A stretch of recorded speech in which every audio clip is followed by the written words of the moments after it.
right, so welcome UCF. We are going to be talking about some challenges in the classroom. Hopefully everybody knows who this man is. Yes. I get the Challenges. reference. Yes, I get the reference, Jill. Yes, Hopefully it they do is. too. Yes, They it's all David have Bowie. Spotify. I'm sure they all know the songs by heart. Yes, so this is David Bowie. So we're going to be talking about some different challenges in the classroom. We're going to look at it from three ways. Why do we have challenges in the classroom? How can we prevent it? And how can we slow them down? We're all going to experience challenges, so we really want to look at why they're happening, how we can prevent them, and then how do we slow them down. So what I really want to make sure we understand is what adverse childhood experiences are. There was a study that was started in 1995 in California, and it was actually started by a doctor who was doing weight loss. And he had 17,000 participants, but he noticed most of them put the weight back on when they left the program. So as he investigated the whys, he discovered that the participants who put weight back on felt safer overweight because of adverse childhood experiences. So he started working with the CDC and diving into the effect that childhood trauma has on your health. It's an ongoing study still today. They're still following those participants. Uh, I sent Bianca a handout that she can send to you that has a link in there to the study if you want further information on it. But the ACEs really looks at what type of, or if a student experienced physical, emotional, sexual abuse, physical, emotional neglect, substance abuse in the home, mental illness in the home, incarceration, death, divorce. And for every one of these experiences, the participant would get a point. And the more points you got, the further risk to future health. So what does that have to do with the classroom? So think about what are some of the crises that your future students may experience. So because we're a small group, we can do that in the chat box. If you would just share one or two things that you anticipate your future students experiencing. For example, homelessness. What other types of crises might your students experience?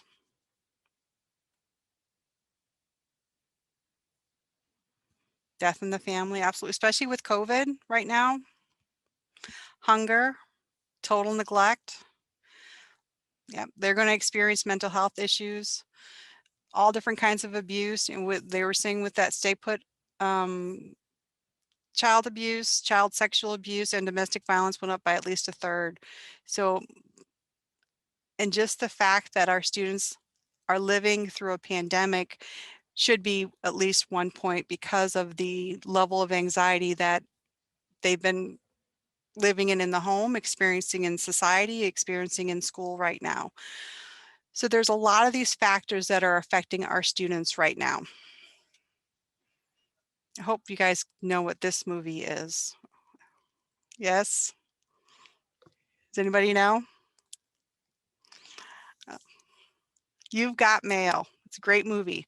Right now they're actually chat boxing each other. All right, so this is the normal developing brain of a 3-year-old. Okay.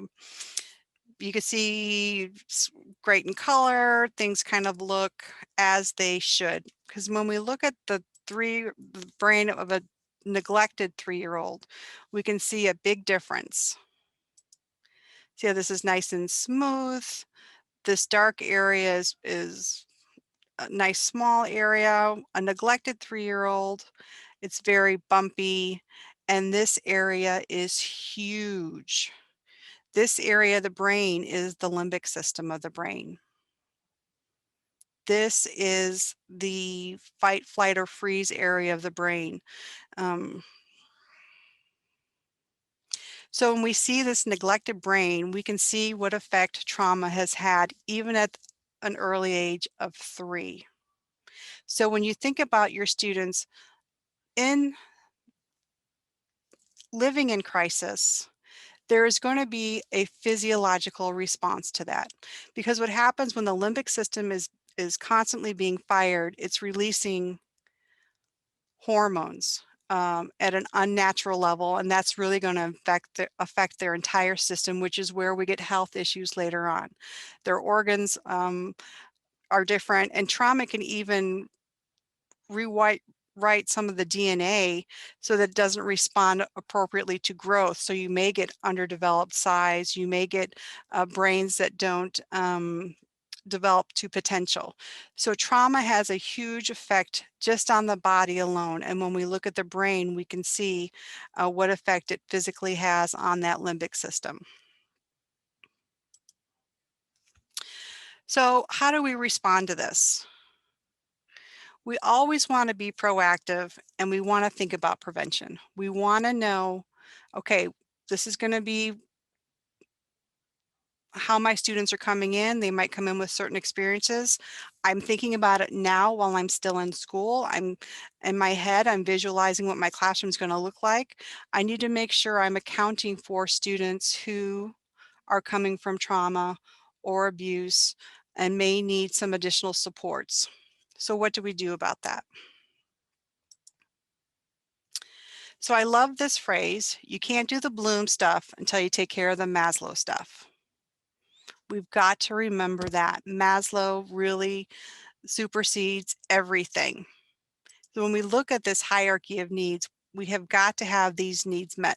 You can't do anything until you've gone to the bathroom, right? You flipping off a badge, throwing a book, whatever, nothing matters till we get those physiological needs met.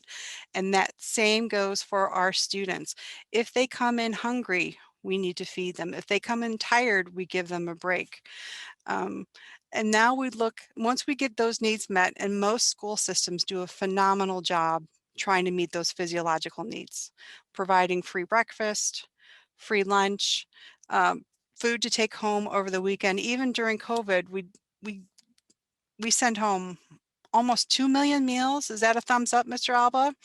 During COVID, just in our district alone, to make sure our students had food, because that is that very basic need. And then we have that need for safety. And when you're living in a traumatic experience, or you might be homeless, or you have the threat of being homeless, we really can't go much farther until we've established a safe environment. And that's where creating a safe environment at school is so important to meet those needs. We have to meet those needs so learning can happen. Um, by creating this safe, predictable environment, we we are taking our steps forward to developing rapport and trust with our students to give them that emotional safety, not just the physical safety, but that emotional safety of what school can bring to them. All right, so how do we create a safe environment? It's really about having expectations with rules, um, having procedures, being consistent, that if I need to raise my hand to sharpen a pencil today, the same should be for tomorrow. Um, and the next day, and the next day. Students rely on consistent experiences so that they don't have to worry about what's going to happen. It happens a lot with, um, say you're doing a whole group lesson, and you might say, raise your hand if you can tell me what 2 plus 2 is. And Mike raises his hand and he says 4. Excellent. So then what's 6 plus 6? And then Bianca raises her hand as she says 12. And I say, oh, good job, Bianca. But she didn't wait to be called on. And now I've kind of opened the door for Hannah to call out, or anybody to call out. And I'm accepting it because, oh, this is great. We have this interaction, but I've broken my own rule, right? I said, please raise your hand to answer. And that starts a, a pattern of inconsistencies that can be off-putting for some students. Really having specific, consistent expectations, procedures, and I'll get into schedules in just a minute, is very important for a student who wants their environment to make sense. So looking at schedules, every class should have a schedule, whether you're elementary or secondary, preferably a visual schedule. It would be even great if it was an interactive schedule. I've had different types of interactive schedules in my room. One year I had a timeline across the board, and a student's job was to move a magnet so the students knew where they were in time, because we all want to know where we're at in time. I've had schedules where once reading was done, you flip the card and that's over, so they can visually see where they're at. Because you're going to get a lot of questions of when's lunch, how much longer till we go home, using an actual timer for that. So we have 20 minutes left until lunch, or there's 10 minutes left in this lesson, so that they can see what's happening. They can see where they're at. They can predict, they can feel where they're at in time. That right there can alleviate a lot of anxieties. And these are all basic tier one for all students, not just students who have any um, trauma or abuse that you know of, because you really only know 10% of what's happening with your students. That's where these kind of strategies are effective for everybody, because you don't know what's happening with your kids. And creating a strong tier one base, that pyramid to build on, is so important for everybody, including yourself. It's so easy to get lost in your day if you don't have a schedule to keep you on track. Those doing internships, where would you be without a schedule, without a timer, without your lesson plan saying, okay, at 10:20, we need to switch. It's really important for all of us to keep to a schedule and create that predictable environment for success for all students.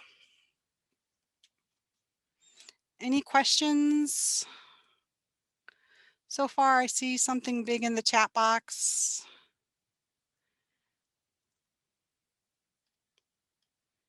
Yes, that's right. Sometimes teachers do lower expectations for students that have experienced trauma, not wanting to add to their problems, but that does teach task avoidance and escape. So we're going to talk about that in a little bit, because that's a really important concept to understand, that we do want to um, keep to our expectations, but there's sometimes where we might need to postpone. We don't want to teach task avoidance at all. All right, so now we're looking at some tips for de-escalation, right? Because this is just the tip of the iceberg. We're only going to get to, I think I have 6 or 7 in here, and hopefully we'll have time to get to all of them. And I forgot to mention, with the expectations, schedules, and routines, that's what CHAMPS talks about. So when you do get to CHAMPS training, you will be making a plan, a physical writing out plan for all these things, and it really does help you have a good, strong start to the year. All right, so tips for de-escalation.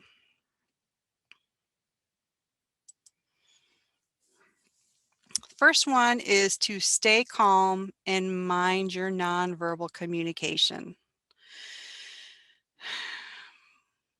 When a student who lives in crisis is probably in crisis all the time, their like their lizard brain is firing up, so they're really going to be more sense oriented to how you're feeling, how you're looking, and then they're going to pick up on how you're sounding.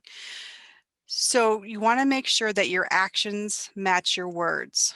This is where sarcasm can be misinterpreted. Aggressive body language, if you're real excited and you do a lot of arm moving, that can be interpreted as aggressive. So a good rule of thumb is to check your eyebrows and your shoulders when you're talking to somebody. And then what more powerful eyebrows than those? Hope everybody knows those movies too. I'm starting to feel old here. Um, So checking how your eyebrows are set in your face, because concern can look like anger with just a slight little twitch. And they're going to be picking up on your nonverbal cues before they actually listen to what it is you're saying. Your shoulders, if you're worried, this could look aggressive or this could look timid. And if you're not in charge, they're going to look for somebody who's in charge. So make sure that you monitor your shoulders and your eyebrows when in doubt, especially now with wearing masks. It's more important than ever to make sure that our eyes are telling a calm and supportive approach to working with your students. Something else to really monitor is your location with the student. How close do you need to be helpful? And in the handout, when you get it, I broke all these pieces down for you. So if you're furiously taking notes, it's all written on the handout for you. So really watching your proximity. Proximity is your greatest tool ever. You are the most powerful force in the classroom. There's that quote from Chaim Ganat where, the teacher makes the weather in the classroom.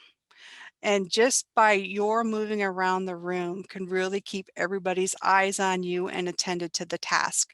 But proximity can be invasive if you get too close to a student who um, feels danger. So you want to make sure that you are monitoring what the student is looking like as you approach them. Can you get closer? How do they feel when you touch their stuff, or if you have to go in their backpack, or if you need to borrow a chair? Those are all part of the student's personal space. Cell phones, oh my gosh. That is, I think, one of the biggest problems gripping the United States educational program as we speak, because cell phones can be a help and they can be a hindrance, but they are a huge part of the student's personal belongings.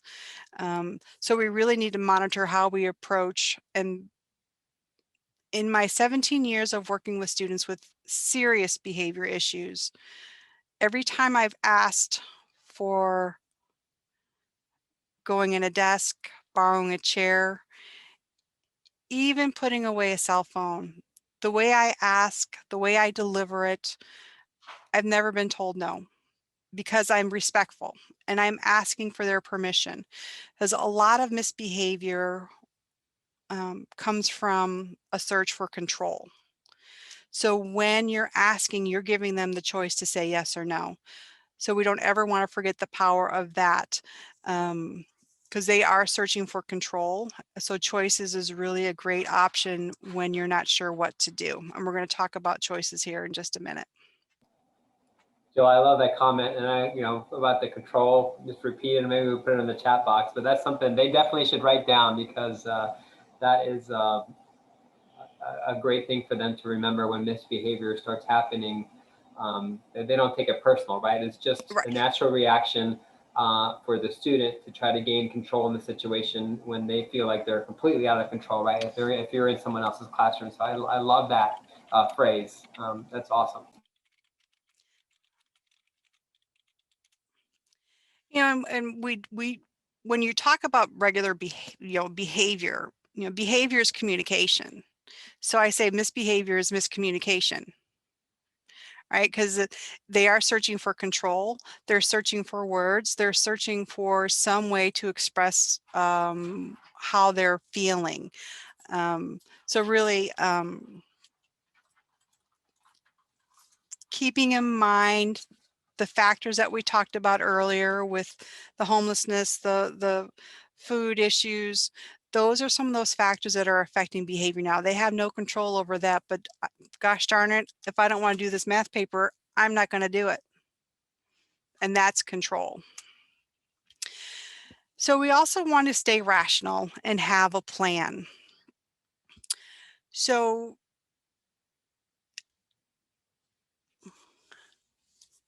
when I got hired, my first job right out of the gate was teaching emotionally handicapped, kindergarten to third grade, and I was terrified. because I just knew there were going to be issues. And I didn't know how to deal with it. So I really thought about, if I can predict behavior, can I prevent behavior? If I know things are going to happen, what can I do to prevent it from happening? What are some of the behaviors you guys are concerned about experiencing in the classroom? Put in the chat box, one or two.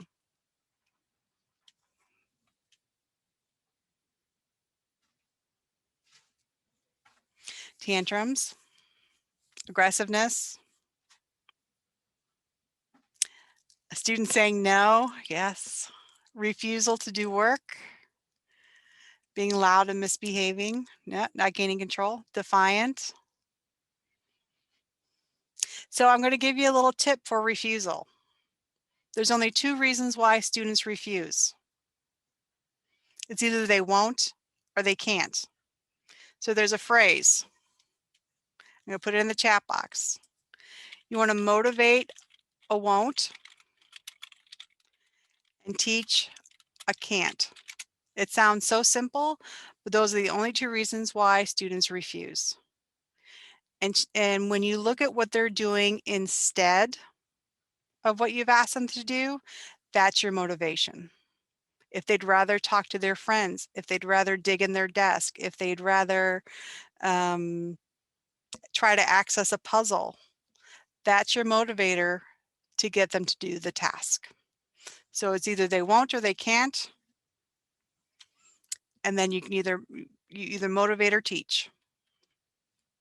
And I'm making it sound really simple, but it's once you really have to take that moment, and don't hesitate to take the 5 seconds to really look at what's happening when things are getting out of control. I'm going to talk about that in a minute, but it's really, you have to do some reflection, because education is a very reflective profession, and you have to really think about everything that you've done for the day, and is there anything I could do differently next time? So when we're looking at a classroom out of control, look at, was I talking for too long? Do I need to add more engagement strategies? Was it too many worksheets? Was I too vague with my directions? And really take a look at that and make some changes, even in the moment. Break it down to simple steps. It might be, first, everybody get in their seat. I see Sally's in her seat. Thank you, Sally. I see John's having a seat. And once you get that down, then you can go to the next step. Because we often give them 10-step direction to start a worksheet. And some students just get stuck and don't know what to do because it's way too much information. Think about how many steps it takes to come in the room and start school for the morning. They have to first come in the room, find the hook where they hang their backpack, hang up their backpack, get their folder out if they have one, find a chair or get a chair, get to their desk, maybe sharpen a pencil, get their journal, have a seat, and start the bell work or the prompt on the board or whatever your morning work might be. That's a lot, especially with X, Y, and Z happening at home. Thinking about all those steps, bringing it back to the first step. Hey, come on in the classroom. Do you need help hanging up your backpack? Do you have your folder with you? Nope, that's fine. And start, it's called behavioral momentum. You just want to get that ball rolling because you want to ease some of their anxiety, because now they're in a safe place. Now they know what to expect. There's consistency and routine here that they rely on so that their brain can actually access the learning part. That once we stop that limbic system from firing, and then they can access learning. So all those environments that you work so hard on, those routines, if it all comes kind of crumbling down, and there's going to be days it does, I'm not going to lie, take it back to one step at a time, and then you can get yourself back and get yourself through with the plan that you have. But take some look at what you're asking them to do. Engagement strategies are probably one of the most important skills you have, and then when in doubt, thumbs up, thumbs down if you ever used an engagement strategy. Yeah, right there. That's an engagement strategy. Something simple. Touch your nose if you're sleeping in on Saturday, right? Simple engagement strategy. Whatever it might be, something to pull them back to you, right? So have a plan. If you can predict it, can you prevent it? If those are some of the things you're worried about, maybe do some research on that. But really, when you have a strong tier one, you have a robust lesson plan with different types of activities. Um, the students don't have time to misbehave, right? Um, so when your instructors are asking you for reflections, because I remember that was the one thing that was very frustrating for me. They want a 5-page reflection on this and a 2-page. That was the most valuable thing I've ever done. Because even now I write. I don't consider it a journal. I just call it my reflections because I have to think about what I did so I can improve for the next time. And then you have to remember the Q-tip. You got to quit taking it personal.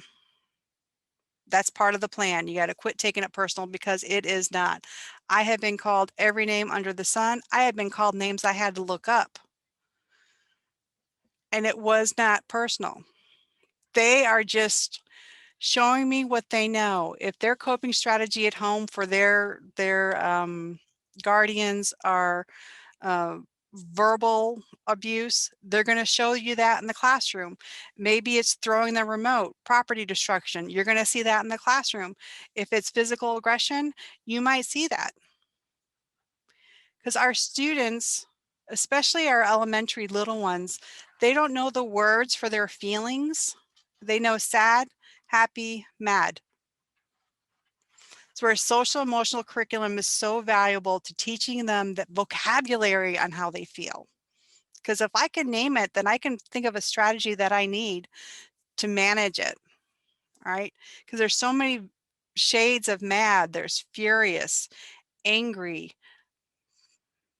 um, maybe frustration. Frustration can go from sad and mad. Happy, we could have manic all the way down to content. There's so many shades of that. Where does shame fit in? Where does embarrassment fit in? These are all things that they need to learn, and that's where making sure we infuse SEL throughout the school day is so important to that emotional growth that our students need. So remember the Q-tip, you got to quit taking it personal because it is not. I have a question, or Yes. more of like a comment.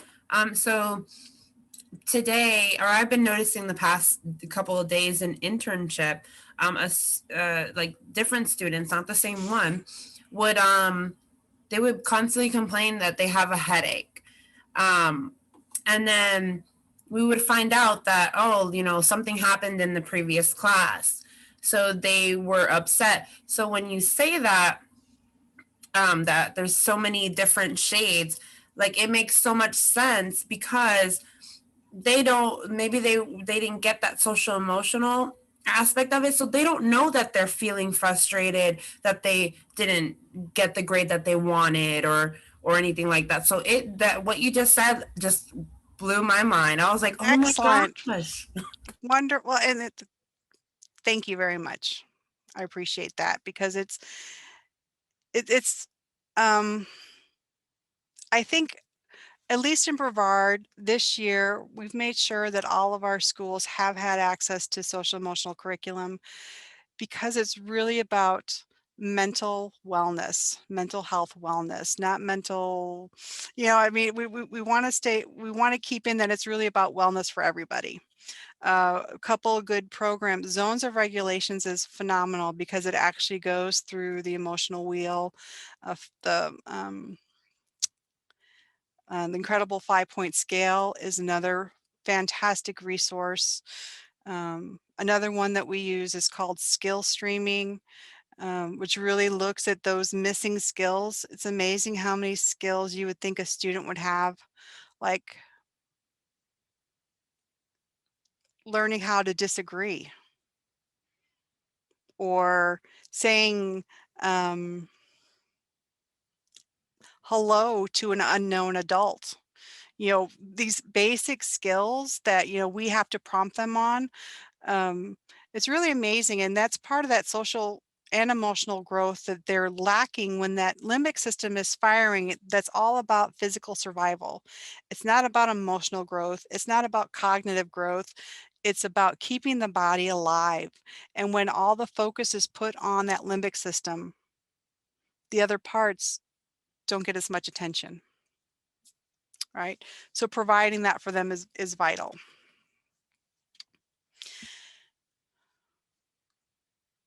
All right, we talked about this.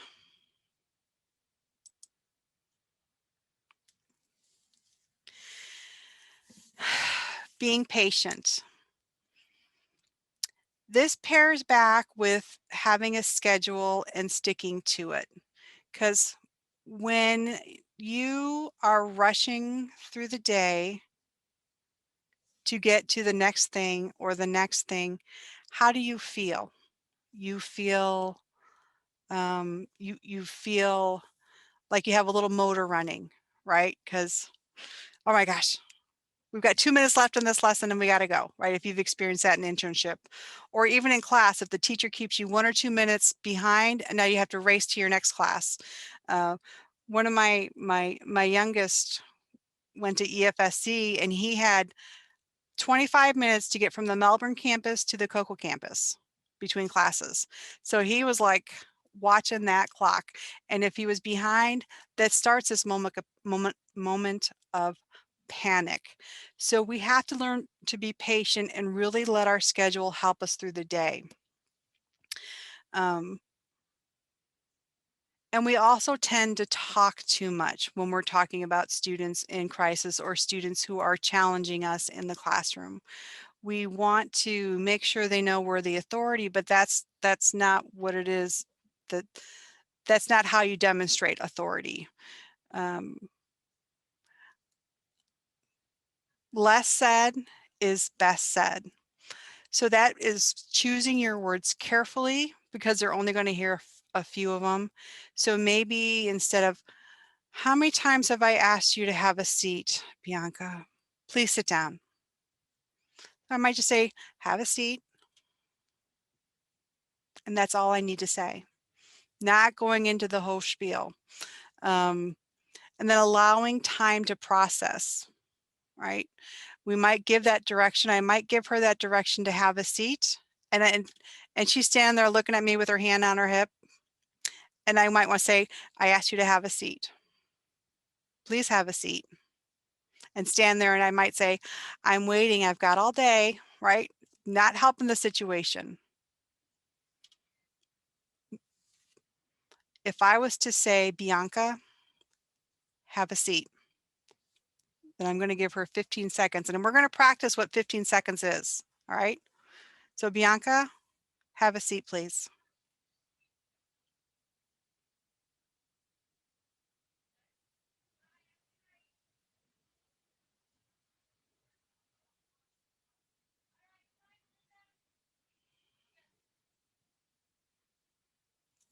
Thank you for having a seat.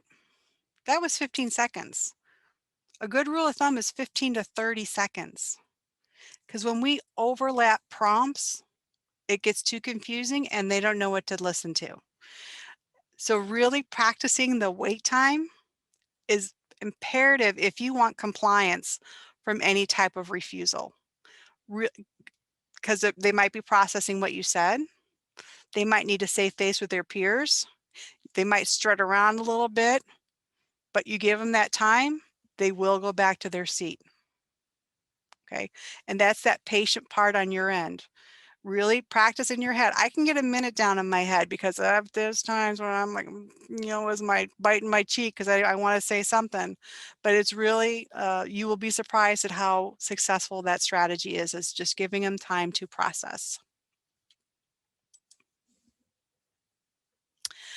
And then we have statements, not questions, which is my absolute favorite thing in the whole wide world. I'm actually contemplating a tattoo of this, and I'm trying to figure out how I can get it to look so I don't have to explain it. So haven't gotten it yet.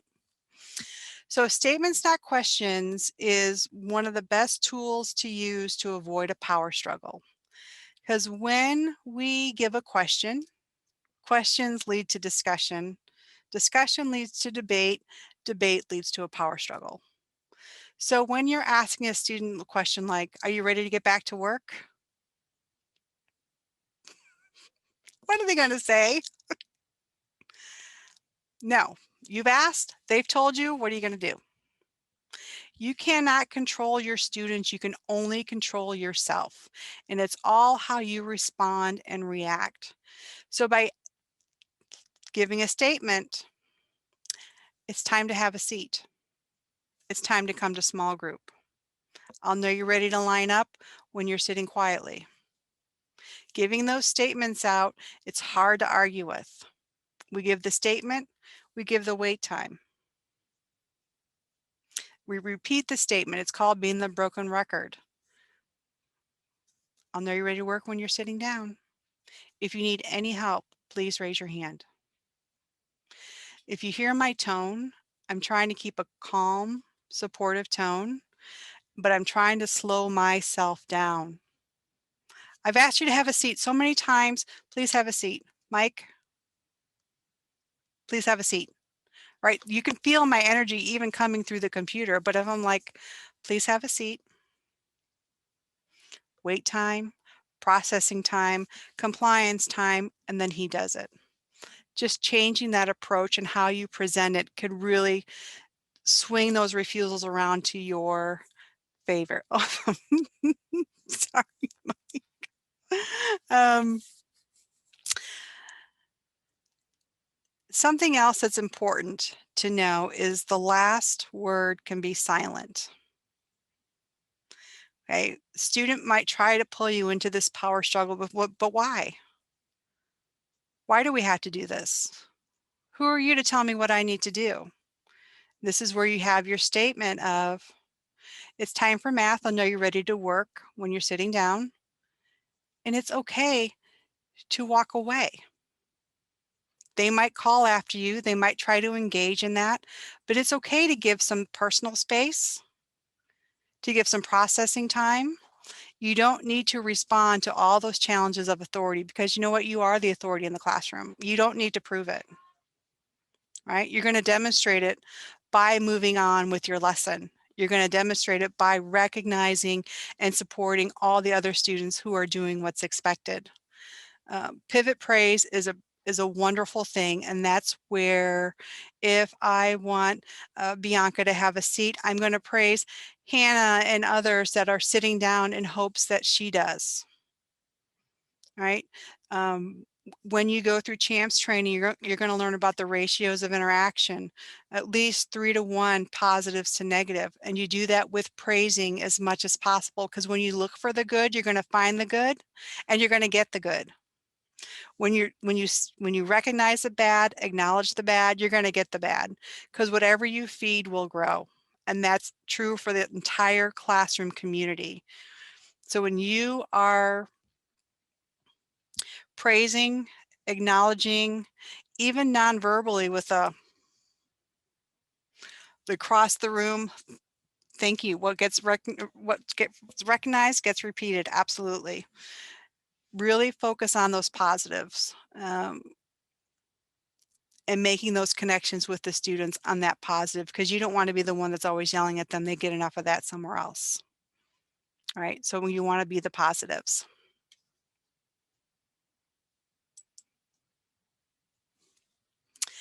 All right. So choose wisely what you insist upon. And this goes back to what Mr. Alba was talking about earlier.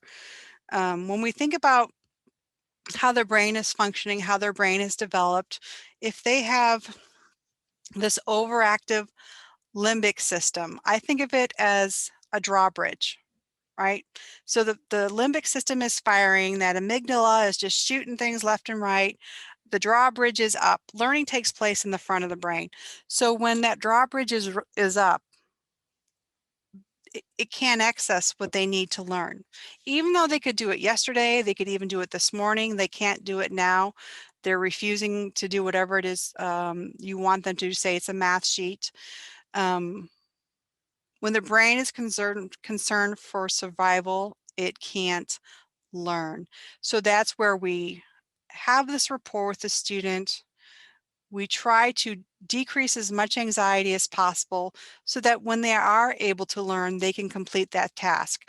So when we talk about task avoidance, so say I give Hannah a math worksheet, she shut down, I knew she came in upset because I saw her face, she had been crying. So it's an hour later, she's still kind of upset. She has this math worksheet on there and she's refusing to do it because she's not in the right headspace. This could happen with a kindergartner, right? It could happen with anybody. So I don't want her to get out of doing the task. I don't want her to learn to avoid the task. So what I might start with is having her put her name on the paper. I might have her then maybe take a break, sharpen a pencil, maybe come back, and maybe do one or two together if I have that opportunity.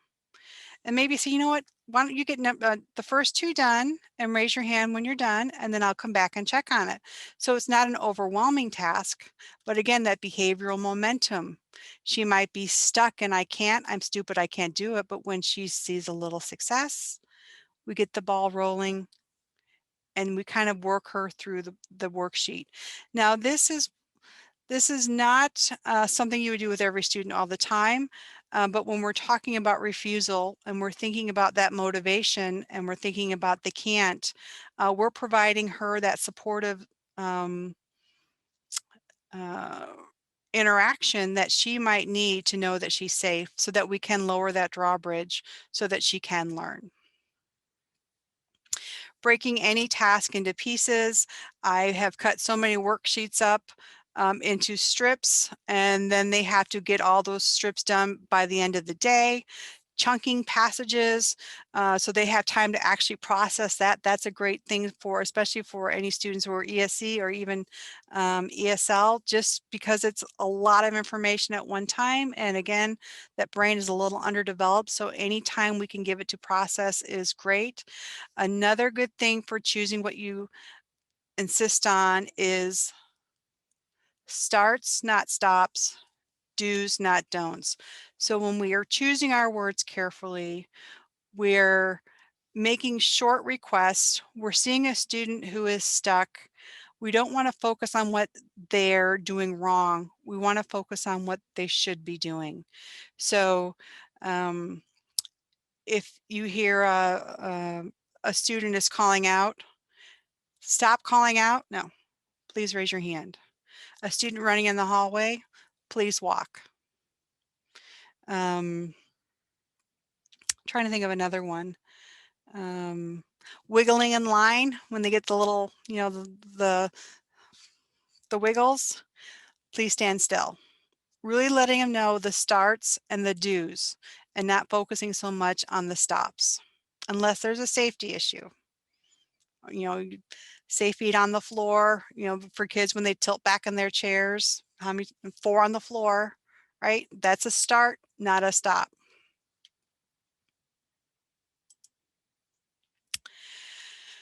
We also want to make sure we never ask why, right? Because they don't know. They don't know why. They don't have the vocabulary to tell you why. They don't have the they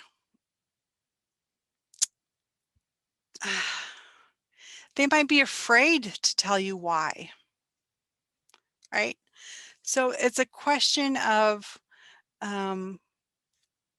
you want to come at the students with more comforting statements like, I see you're upset. You're going to be safe here. If you want to talk to somebody, you can, I'm able to listen to you. I'm here for you if you need anything. Instead of, why do you do this every single day? Every day I ask you to do this. Why? Why? No, no more why, because they have no idea. And also their perception is going to be skewed. When you get students who are acting out or coming from with that traumatic brain, perception is reality. A broken pencil might really be the end of the world for them because it's everything else paired with this just happening and that's it, they've lost it. So we want to honor those feelings because they really have no other scale to look at. There's no Likert scale for um, coming from a dysfunctional home and how are you feeling today? No, they have to learn to deal with emotions through our SEL so that we can help them determine I believe it's in social thinking. It's called the size of the problem. Really teaching kids a broken pencil, is that a problem that you need to get me involved in or can you solve it on your own? Is this a problem that we need to get somebody from the office to come help? Then they kind of learn to gauge what their needs are because they have no example of how to determine that. Um, we're almost out of time. One more to talk about. This is probably my second favorite phrase. It kind of sums up this whole thing. Because conflict is inevitable. It is going to happen. I don't know if anybody's told you that or if that's a surprise, but it is, you are going to have students misbehave in your classroom. It's just, it happens to everybody. It's what you do with it that's the option. It's how you respond is the option.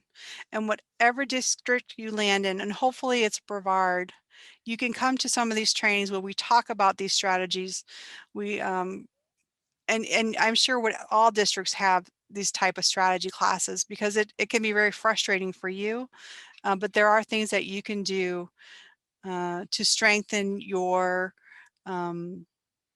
interactions with your students and your responses to any misbehaviors. Because we want to keep kids in school. We don't want to suspend kids.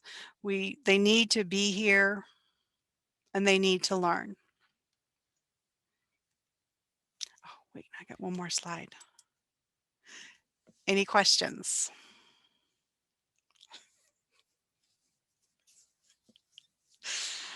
I hope you get that's the Riddler from Batman, old school. The original Riddler. We're talking 60s Riddler. So any questions? I see we have like 4 minutes left. I want to give you an opportunity to ask anything. Any concerns? I would encourage you to research engagement strategies. There's the University of Kansas, Missouri. They both have great engagement strategy video banks. Opportunities to respond is another area I would suggest you look at because really bolstering your content delivery really reduces the chance for misbehavior.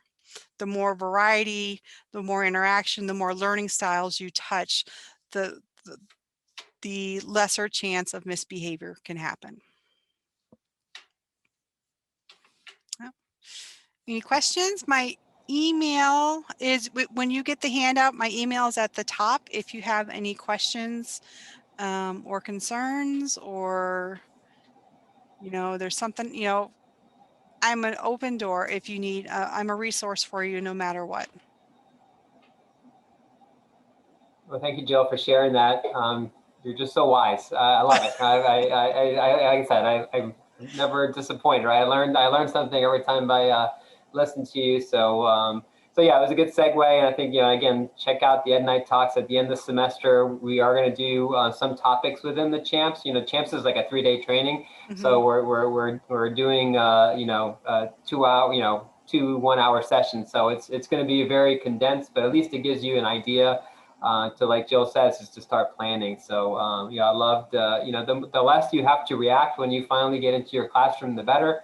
The other thing I would just say that all this, I mean, it's so easily said in this form, right? So I think you have to provide yourself some grace as a teacher, knowing that you're going to mess up, right? You're going to make mistakes. You're going to You're going to have bad interactions with students that when you self-reflect is like, oh gosh, next time if this ever to happen, I would do this differently, or I would say this, or I won't say that. It's going to happen. I mean, that's the, that's the one thing about teaching is you're just always constantly learning and self-reflecting about what you're doing, right? Every class is different, right? Every student is different, and it just takes time to kind of build that repertoire. So don't get down yourself, don't get discouraged when it's just all not going to be fantastic, right? Where they're all not. And there's always resources out there to help you. Don't ever. Yeah. Teachers are often hesitant to ask for help, and I wish they weren't, because there are people at any level there to support and help you.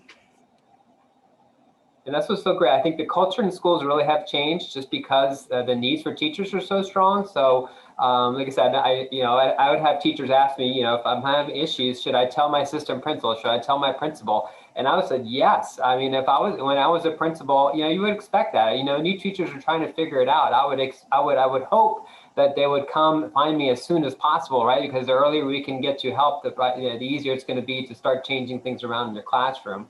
They expect new teachers to be figuring it out. So there's nothing wrong with asking for help. If you start feeling like you've tried everything and now you just need something else. Right. I think when over the years, being an AP and a principal, when I see the teachers get frustrated is when they feel like there's no hope, right? They've lost complete control of the classroom. There's no hope. That's when they feel like, okay, this is not for me. But like Jill says, most of the time, it's not about the kids' actions. It's all about what you're doing as the teacher, and you can always control that. Yes. So, and through your own actions, you can definitely change things around, regardless of how maybe off track the students have been in your classroom. There's always a way to kind of bring them back. And that's where you ask for the help. But I don't want to keep you guys longer than necessary. But thanks for being here. It was awesome. I hope I got a lot of takeaways and kind of tweaked your interest so you learn more. Right? This is just I love Jill's slides, and it's just the iceberg, right? Tip of the iceberg. So you're just getting just a taste of it, of what's to come. So thanks for choosing this profession. Reach out to us if you have any questions about anything, and we'll be glad to help you. And we've got lots of other night ed talks to come. So we'll connect with you guys later on this semester as well. Thanks for having us. Yes, thank you so much. So thank you for that awesome presentation. We definitely look forward to the future night ed events. Yep, so thank you so much. In the chat, there's a link to get the certificate for tonight's presentation. And also there is a link for the future night ed talks, and also for joining SNEA, which you can actually host one of these if you like. Looks great on your resume. So thank you so much again for the presentation. We really appreciate everyone, and have a great night. You as well.